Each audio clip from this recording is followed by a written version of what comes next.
চাঞ্চল্যকর ও বিস্ময়কর এক খবর, বাংলাদেশ সেনাবাহিনীতে এবার ওমর, আবু বক্কর, আলী ও ওসমান কোম্পানি নামে নতুন কোম্পানির নামকরণ। চন্দন নদী রিপোর্টে চাঞ্চল্যকর, ভাটিয়ারীর দ্বিতীয় বাংলাদেশ ব্যাটালিয়নের 4 খলিফার নাম এবং 71-এর ধর্মনিরপেক্ষ চেতনা মুছে ডিফেন্স ফোর্সের ভিতরে জেনে শুনে শুরু হওয়া চরম ইসলামীকরণের এই গোপন আইএসআই ব্লুপ্রিন্ট নিয়ে আমাদের আজকের বিশ্লেষণ। দর্শক, আজ আমরা বাংলাদেশের সার্বভৌমত্ব, জাতীয় নিরাপত্তা এবং আমাদের গৌরবময় সশস্ত্র বাহিনীর অস্তিত্বের উপর নেমে আসা এক সুদূরপ্রসারী এবং কাঁপন ধরানো পরিবর্তনের খতিয়ান নিয়ে হাজির হয়েছি। আপনারা যারা ভাবছেন যে বাংলাদেশ সেনাবাহিনী বুঝি এখন 1971 সালের মহান মুক্তিযুদ্ধের অসাম্প্রদায়িক, পেশাদার এবং ধর্মনিরপেক্ষ চেতনার উপর ভিত্তি করে পরিচালিত হচ্ছে, তারা আজ প্রখ্যাত দক্ষিণ এশীয় বিশ্লেষক চন্দন নন্দীর 29 জুন 2026 অতি সাম্প্রতিক ও বিস্ফোরক প্রতিবেদনটি ভালো করে দেখে নেবেন। আমাদের প্রতিরক্ষা ব্যবস্থার হৃৎপিণ্ড অর্থাৎ বাংলাদেশ মিলিটারি একাডেমি বিএম এর ভেতরে এক প্রাতিষ্ঠানিক পরিবর্তন ঘটে গেছে, যা পুরো অঞ্চলে ভূ রাজনৈতিক সমীকরণকে উলট পালট করে দিয়েছে।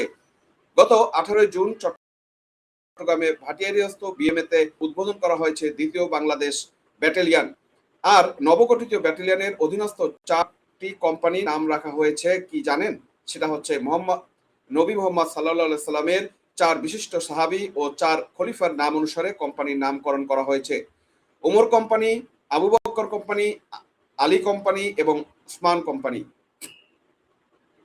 একটু ঠান্ডা মাথায় চিন্তা করুন, একটি স্বাধীন সার্বভৌমত্ব দেশের নিয়মিত সামরিক বাহিনীর প্রথাগত কোম্পানির নাম যেখানে ভৌগোলিক প্রতীকী এবং বীরত্বগাথার ঐতিহাসিক স্মারক দিয়ে হওয়ার কথা, সেখানে হঠাৎ এই ধর্মীয় প্রতীকের প্রাতিষ্ঠানিক ব্যবহার কিসের ইঙ্গিত দিচ্ছে? চন্দন নন্দী তার রিপোর্টে স্পষ্ট করে দিয়েছেন, এটি কোনো বিচ্ছিন্ন ঘটনা নয়। এটি হলো 2024 সালের আগস্টের পর বাংলাদেশ সেনাবাহিনীর সাধারণ সৈনিক ও কর্মকর্তাদের মধ্যে জেনে শুনে শুরু হওয়া চরম ইসলামীকরণের এক নগ্ন ও প্রকাশ্য লক্ষণ। আমরা ভিডিওতে ভাঙবো কিভাবে 71-এর চেতনাকে সুপরিকল্পিতভাবে মুছে দিয়ে একটি বাহিনীকে একটি নির্দিষ্ট পাকিস্তানি মডেলে রূপান্তর করার নীল নকশা চলছে। দর্শক, পুরো ভিডিওটি শেষ পর্যন্ত দেখুন। পর্দার আড়ালের সত্যগুলো আপনাদের সামনে আমরা তুলে ধরার চেষ্টা করব। আসুন এই ব্যাটালিয়নের গঠনের নেপথ্যে কারিগর এবং টাইমিংটা একটু ব্যবচ্ছেদ করি। চলতি বছরে মে মাসের শেষের দিকে মক্কা থেকে হজ পালন করে আসা সেনাপ্রধান জেনারেল ওয়াকারুজ্জামান নিজে ভাটিয়ারীতে গিয়ে এই দ্বিতীয় বাংলাদেশ ব্যাটালিয়ন ফিতা কেটে উদ্বোধন করেছেন। এই ব্যাটালিয়নটি প্রাথমিকভাবে বিএমএ বিদ্যমান পরিকাঠামো ব্যবহার করে কাজ শুরু করলেও পরবর্তীতে একে সম্পূর্ণ আলাদা স্থানে সরিয়ে নেওয়া হবে। পর্যবেক্ষকরা এবং আঞ্চলিক বিশ্লেষকরা অনেকদিন ধরেই বলে আসছিলেন যে 2024 সালের আগস্টে বাংলাদেশের ক্ষমতা পরিবর্তনের পর থেকে সামরিক বাহিনীর ভিতরে এক অদ্ভুত ও রক্ষণশীল ধর্মীয় গতি প্রকৃতি লক্ষ্য করা যাচ্ছে বা তৈরি করা হচ্ছে। আর এর সবচেয়ে বড় এবং দৃশ্যমান প্রতীক খোদ সেনাপ্রধান নিজে। জেনারেল ওয়াকারুজ্জামান মুখে দাড়ি রাখার কারণে একটি নির্দিষ্ট মহলে ব্যাপকভাবে সমাদৃত ও আলোচিত হলেও এটি কিন্তু আমাদের স্বাধীনতা উত্তর বাংলাদেশে সেনাবাহিনীর দীর্ঘদিনের ধর্মনিরপেক্ষ, পরিচ্ছন্ন এবং ক্লিন শেভেন থাকার যে ঐতিহ্য বা ড্রেস কোড ছিল, তাকে পুরোপুরি ভেঙে চুরমার করে দিয়েছে। সেনাবাহিনীর সর্বোচ্চ পদের ব্যক্তি যখন নিজেই এভাবে দৃশ্যমান দলীয় লেবাস এবং প্রতীক ধারণ করেন, তখন তা নিচের স্তরের হাজার হাজার তরুণ অফিসার এবং ক্যাডারদের মনে কি বার্তা দেয়, সে বিষয়টা আপনি একবার চিন্তা করেন। এটি বার্তা দেয় যে এখন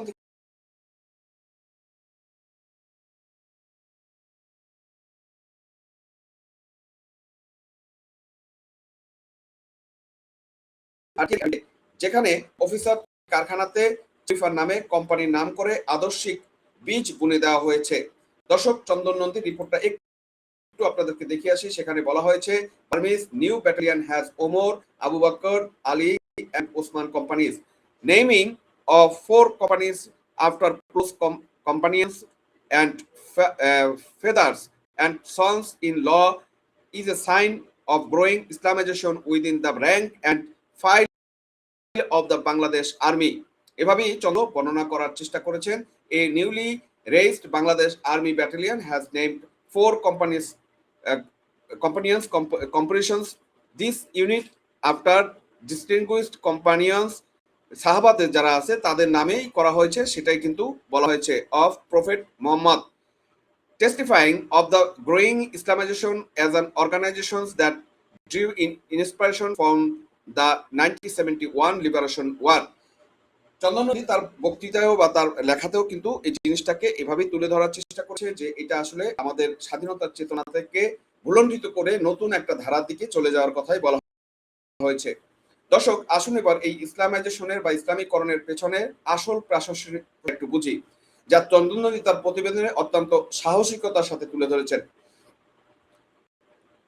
2024 সালের আগস্টে শুরুতে শেখ হাসিনার পতনের পর থেকে এই বাহিনীতে যে ব্যাপক রদবদল ও শুদ্ধি অভিযান চালানো হয়েছে তার খতিয়ান একটু শুনুন। 2025 সালের শেষের দিকে বাংলাদেশের আন্তর্জাতিক অপরাধ ট্রাইব্যুনাল হঠাৎ করে বেশ কয়েকজন বর্তমান এবং সাবেক জ্যেষ্ঠ সামরিক কর্মকর্তার বিরুদ্ধে একের পর এক গ্রেপ্তারি পরোয়ানা জারি করে এবং তাদের হেফাজতে নেয়। মজার ব্যাপার কি জানেন?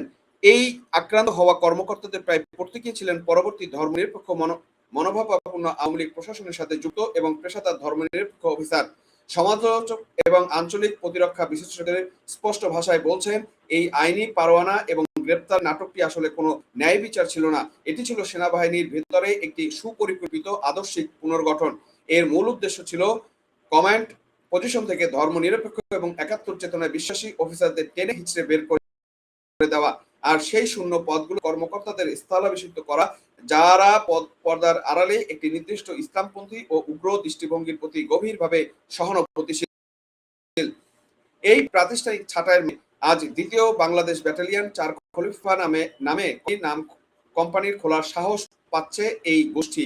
এটি সেনাবাহিনীর পেশাদার যে মেরুদণ্ড আছে সেটাকে ভেঙে দেওয়ার এক চরম আত্মঘাতী চক্রান্ত বলে আমরা মনে করছি। আসুন এবার একটু ম্যাক্রো লেভেলে যাই। দেশের শাসনতন্ত্র আর আন্তর্জাতিক গোয়েন্দা মূল্যায়নে এক্স-রে রিপোর্টটা একটু দেখি। 2024 সালের আগস্ট জামাত ইসলামীর মতো উগ্রপন্থী দলগুলোর এজেন্ডা এবং প্রত্যক্ষ প্রভাবে চলিত মোহাম্মদ ইউনূসের নেতৃত্বাধীন অন্তর্বর্তী সরকারের প্রশাসন বাংলাদেশের রাষ্ট্রের মূল স্তম্ভগুলোর উপর প্রথম হাত বাড়িয়েছিল। তারা সুপরিকল্পিতভাবে রাষ্ট্রীয় কাঠামো, সংবিধান থেকে ধর্মনিরপেক্ষতা শব্দটি চিরতরে মুছে ফেলার জন্য তীব্র চাপ প্রয়োগ করেছিল। আর রাষ্ট্রীয় আদর্শের এই পরিবর্তন যখন বাইরে ঘটছিল তখন তার সরাসরি এবং নেতিবাচক প্রভাব পড়েছিল আমাদের সশস্ত্র বাহিনীর প্রাতিষ্ঠানিক কাঠামোর উপর। আন্তর্জাতিক বিভিন্ন গোয়েন্দা মূল্যায়ন বা আজ স্পষ্ট করছে বা নির্দেশ করছে যে পাকিস্তানের ইন্টার সার্ভিসেস ইন্টেলিজেন্স বা আইএসআই বাংলাদেশে এই পরিবর্তিত রাজনৈতিক এবং সামরিক ভূচিত্রের সুযোগ নিয়ে এই অঞ্চলে তাদের হারানো প্রভাব পুনরায় প্রতিষ্ঠার জন্য চরমভাবে সক্রিয় হয়ে উঠেছে। তারা বাংলাদেশের ভিতরে উগ্র ইসলামী নেটওয়ার্কগুলোকে প্রাতিষ্ঠানিক রূপ দিতে এবং ঢাকাকে দিল্লির অক্ষ থেকে সরিয়ে সম্পূর্ণ রাওয়ালপিন্ডির সামরিক যন্ত্রের সাথে জুড়ে দেওয়ার জন্য এক বাহিনীকে ব্যবহার করছে। এর চেয়ে বড় প্রমাণ আর কি চান আপনারা? কয়েকদিন আগে সামাজিক যোগাযোগ মাধ্যমে একটি ভয়ঙ্কর ভিডিও ভাইরাল হয়েছিল যেখানে দেখা যাচ্ছিল টহলরত একদল নিয়মিত ইউনিফর্মধারী বাংলাদেশ সেনা সদস্য প্রকাশ্য রাস্তায় সশস্ত্র অবস্থায় উগ্রপন্থী স্টাইলে নারায়ণ তকবীর, আল্লাহু আকবার স্লোগান দিচ্ছিল। একটি পেশাদার ডিসিপ্লিন বাহিনীর রাষ্ট্রীয় টহলের সময় এই ধরনের উগ্র স্লোগান দেওয়া কি প্রমাণ করে না যে প্রাতিষ্ঠানিক চেইন অফ কমান্ড ভেঙে আদর্শিক দেউলিয়াপনা কোন চরম লেভেলে পৌঁছেছে সেটাই প্রমাণ করে এবং সেটাই কিন্তু সেই দিকেই আমরা ধাবিত হচ্ছি। বন্ধুরা, চন্দন নদীর এই রিপোর্টটি আমাদের চোখের সামনে থেকে অন্ধকারের পর্দা সরিয়ে দিয়েছে। মহান মুক্তিযুদ্ধের মাধ্যমে 30 লক্ষ শহীদের রক্তের বিনিময়ে যে বাংলাদেশের সেনাবাহিনী গঠিত হয়েছিল, যার মূল মন্ত্র ছিল অসাম্প্রদায়িক দেশপ্রেম, সেই বাহিনীকে আজ সুপরিকল্পিতভাবে 1980 দশকের জিয়াউল হকের আমলের পাকিস্তানি সামরিক যন্ত্রের মতো একটি কট্টরপন্থী লেবাসধারী সংস্থায় রূপান্তর করার সমস্ত আয়োজন সম্পূর্ণ করা হয়েছে। কোম্পানিগুলোর নাম পরিবর্তন, ধর্মনিরপেক্ষ অফিসারদের উপর নির্যাতন আর রাস্তায় উগ্র স্লোগান, এগুলো কোনো স্বাভাবিক পরিবর্তন নয়। এগুলো হলো বাংলাদেশকে একটি ব্যর্থ রাষ্ট্রের বা ব্যর্থ সাম্প্রদায়িক রাষ্ট্রে পরিণত করার আন্তর্জাতিক ব্লুপ্রিন্টের একটি সফল ধাপ। আমরা যদি আজ এই প্রাতিষ্ঠানিক অবক্ষয়ের বিরুদ্ধে সোচ্চার না হই তবে আমাদের স্বাধীনতা, সার্বভৌমত্ব অচিরেই উগ্রবাদের অন্ধকূপে তলিয়ে যাবে। আমরা বাংলাদেশ সেনাবাহিনীর ভিতরে চলমান এই জেনে শুনে শুরু হওয়া ইসলামীকরণ, ধর্মনিরপেক্ষ কর্মকর্তাদের ছাঁটাই এবং 71-এর আদর্শ অবমাননার তীব্র চক্রান্তের কড়া প্রতিবাদ এবং তীব্র নিন্দা জানাই এবং আমি বাংলাদেশের জনগণকে এই বিষয়ে সচেতন এবং সোচ্চার হওয়ার দাবি জানাই। দর্শক, আপনারা কি মনে করেন মিলিটারি একাডেমির এই ধরনের ধর্মীয় নামকরণ, টহল দেওয়ার সময় উগ্র স্লোগান কি একটি পেশাদার বাহিনীর জন্য চরম অবক্ষয় নয়? একটি রূপান্তরের পিছনে কি আসলে আইএসআই এর